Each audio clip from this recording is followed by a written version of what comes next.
you stand? How do you think the locker room was handling just the disappointing start?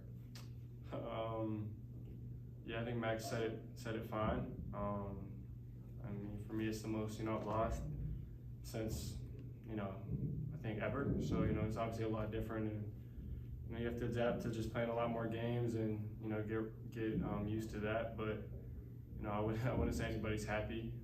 Guys obviously are trying to stay level-headed and know that we got a lot more games to go, and it's still really early. But I mean, I'm speaking personally. I know it's not fun to just keep losing games. So I like to make a change and hopefully start making steps in the right direction. Time at your natural position. What were your thoughts in that role tonight? I thought we just played natural. I thought I still got a little sticky at times, but I think we got to keep working on moving the ball, getting organized, and just attacking mismatches. But I think we could have been a little bit better organized tonight. Do you feel like that change of being a little bit better organized was directly from kind of the starting lineup change, and y'all put D'Lo in there and you shifted a few spots over? I don't know. Yeah, maybe. Whatever it is, but I still think we could have been a lot better being organized. Still thought there was a lot of possessions where we had guys in the wrong spots. We got to fill our spots that we want to get to, that we have mapped out, practice and whatnot in our game plan. And I think when we get to our spacing and we get into stuff that we want to get to, we get good looks. How's just the state? Get photos with fans and making the most of these moments for little kids. So as an 18-year-old, that's just kind of uncommon for you to naturally think to do that. Who instilled that in you? I think I'm 18. I'm not that far removed from being those kids and being a fan at an NBA game. So I think for me, it's just about win or loss is one thing. Obviously, you have to be competitive in that, right, and be focused on that. But that doesn't or can't take away from giving back to the people that are there to support you. And so that's kind of what that is for me. I mean, like I said, I'm not that far removed from being those kids and wanting an autograph or wanting a picture with players when I was younger. So I know what it is. I know what it's like to be there and support somebody and how much it can mean and even change somebody's life just to stop and say hello.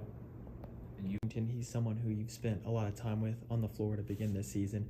What have you thought overall of his finishing? What's made him so dominant in the paint, and what do you like about that on-court duo between y'all two? Yeah, I mean, I love playing with PJ. He's a competitor, a fierce competitor. He's always playing really, really hard. That's one thing you can always count on.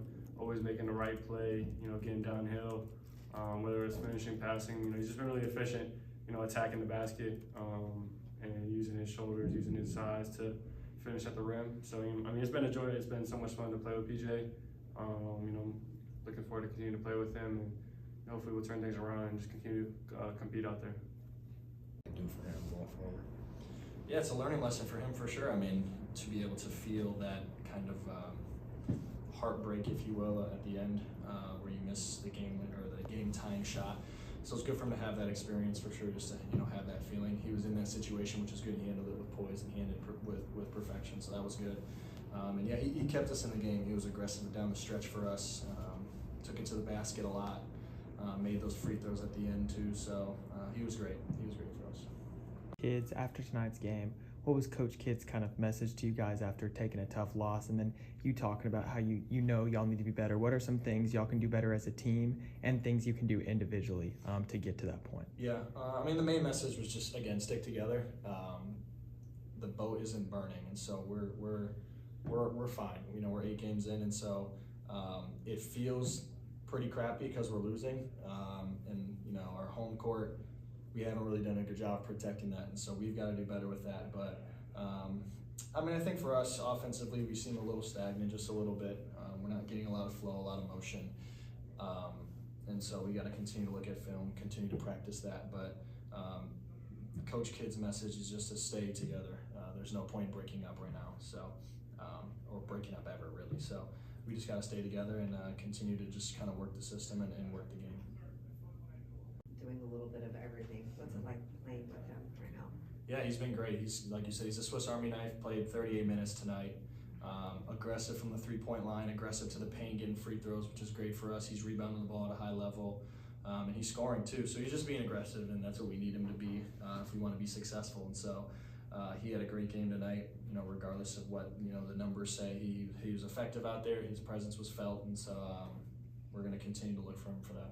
With you getting to play with him, with PJ at the end of last year and now, you bringing up his aggressiveness, how have you seen his game as a finisher and just getting to the rim and getting to the free throw line? How have you seen that grow, and what do you think has led to his improvements in those areas? Yeah, he's just been embracing kind of his body. I mean, he's a big dude. He's physical. He's powerful. He's athletic, and so he's been embracing that. He's been using that against smaller guards, guys that are his size, and he's obviously very strong for his position. And so his ability to be down in the paint, his touch has been great as well with his floaters, his hook shots, and so he's worked on that for a long time. And obviously it's paying off for him, and when it pays off for him, it pays off for the team too. And so we need him to continue to be aggressive, continue to get to that free throw line, get us some easy points. So he's definitely continued to grow.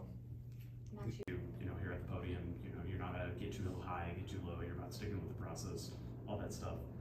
I know you guys didn't expect to be 2-6. Like, is it frustrating? Is it hard? Like how do you stick to that, and what's the level of frustration of just right now not having the start that you guys expected? Yeah, well, I know we're all upset, obviously, that we're losing. 2-6 is not an ideal start through 8 games, and so if any of us were happy about that, then there'd be an issue. So there's definitely a sense of frustration in the sense that we want to win games, or we're competitors. So, but we do know it's 8 of 82 so far, so we have a lot of games left, and we're not going to keep using that as an excuse, but it is a fact. So again, we're upset, we're frustrated. We gotta do better as a team. We gotta figure it out. We gotta find a way to win more games. This is a slow start for us, and I don't think any of us expected to be here. So it's good. This is going to be a good character building kind of stint for us as we continue to find our way to just try and win games. But I mean, none of us are happy about where we're at right now, for sure. So there's a little frustration, but we're going to keep clawing. So I know you